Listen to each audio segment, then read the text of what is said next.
Assalamualaikum warahmatullahi wabarakatuh. Kami dari kelompok 9 akan mempresentasikan tentang akuntansi transaksi istisna dan istisna paralel. Perkenalkan, saya Fatwa Dewi Cahyati dengan NIM 1905520170. Saya Fatwa Dewa Kadafi dengan NIM 1905520171. Saya Kristabel Fabiola Hermawan Putri dengan NIM 1905520169. Yang pertama, definisi.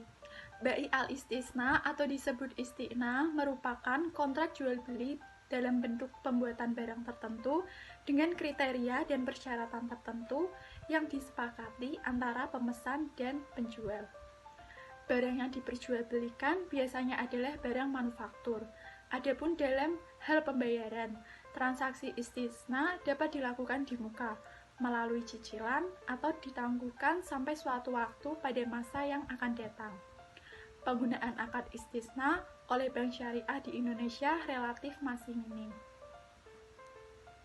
Selanjutnya, ketentuan syar'i transaksi istisna dan istisna paralel. Menurut mazhab Hanafi, istisna hukumnya boleh, karena hal itu dilakukan oleh masyarakat muslim sejak masa awal tanpa ada ulama yang mengingkari. Ketentuan syar'i transaksi istisna diatur dalam Fatwa DSN nomor 6-DSN/MUI/4/2000 tentang jual beli istisna. Fatwa tersebut mengatur tentang ketentuan pembayaran dan ketentuan barang. Selanjutnya, rukun istisna. Yang pertama ada transaktor, yang kedua ada objek istisna, dan yang ketiga ada ijab dan qabul. Yang pertama ada transaktor. Transaktor terdiri atas penjual dan pembeli. Kedua transaktor tersebut diisyaratkan memiliki kompetensi yang berupa akil balik dan kemampuan memilih yang optimal, seperti tidak gila, tidak sedang dipaksa, atau yang lain sejenisnya. Adapun transaksi dengan anak kecil dapat dilakukan dengan izin dan pantauan dari walinya. Terkait dengan penjual, DSN mengharuskan agar penjual menyerahkan barang tepat pada waktunya dengan jumlah dan kualitas yang telah disepakati. Penjual diperbolehkan menyerahkan barang lebih cepat daripada waktu yang telah disepakati dengan syarat jumlah dan kualitas barang sesuai kesepakatan, dan ia tidak diperbolehkan untuk menuntut penambahan harga. Selanjutnya, ada objek istisna, yaitu harus jelas spesifikasinya. Penyerahannya dilakukan kemudian. Waktu dan tempat penyerahan barang harus ditetapkan berdasarkan kesepakatan. Pembeli atau mutasni tidak boleh menjual barang sebelum menerimanya. Tidak boleh menukar barang kecuali dengan barang sejenis sesuai kesepakatan. Memerlukan proses pembuatan setelah akad disepakati. Selanjutnya, ada ijab dan kabul, yaitu pernyataan dari kedua belah pihak yang berkontrak dengan cara penawaran dari penjual atau bank syariah dan penerimaan yang dinyatakan oleh pembeli atau nasabah. Menurut PSAK nomor 104 paragraf 12, pada dasarnya istisna tidak dapat dibatalkan, kecuali memenuhi kondisi. Yang pertama, kedua belah pihak setuju untuk menghentikannya. Yang kedua, akad batal demi hukum, karena timbul kondisi di mana hukum dapat menghalangi pelaksanaan atau penyelesaian akad.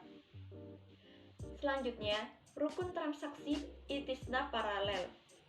Yang pertama, berdasarkan Fatwa DSN nomor 6 tahun 2000, disebutkan bahwa akad kedua belah pihak, yaitu bank sebagai pembeli dengan petani sebagai penjual, harus dilakukan terpisah dari akad pertama. Yang kedua, adapun akad kedua baru dilakukan setelah akad pertama sah. Rukun-rukun yang terdapat pada akad istisna pertama juga berlaku pada akad istisna kedua. Pengawasan syariah transaksi istisna dan istisna paralel. Pengawasan tersebut dilakukan untuk 1. Memastikan barang yang diperjualbelikan tidak diharamkan oleh syariah Islam. 2. Meneliti apakah bank membiayai pembuatan barang yang diperlukan nasabah sesuai pesanan dan kriteria yang disepakati. 3. Memastikan akad istisna dan akad istisna paralel dibuat dalam akad yang terpisah.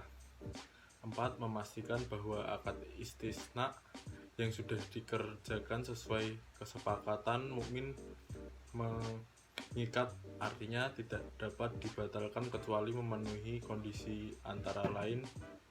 1. Kedua belah pihak setuju untuk menghentikan akad istisna. 2. Akad ini batal demi hukum karena timbul kondisi hukum yang dapat menghalangi pelaksanaan atau penyelesaian akad.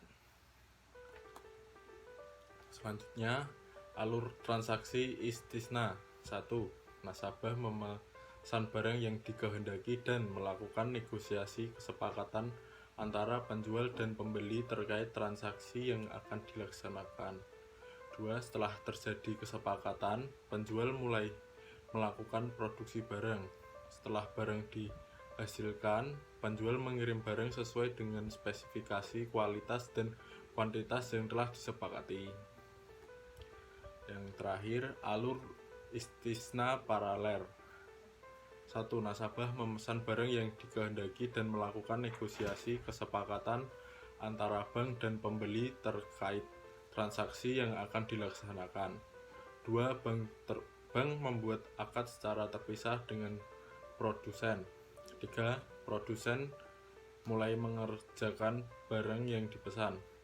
4. Selama mengerjakan barang, pemasok melakukan tagihan kepada bank senilai tingkat penyelesaian barang. 5. Bank membayar sesuai tagihan. 6. Bank melakukan penagihan kepada nasabah atau pembeli senilai tingkat penyelesaian barang. 7. Pemasok menyerahkan barang kepada pembeli. 8. Pemasok mengirim bukti pengiriman barang kepada bank. 9. Nasabah melunasi pembayaran bank istisna sesuai akad yang disepakati. Sekian presentasi dari kelompok kami. Maaf apabila ada salah kata dan ucapan.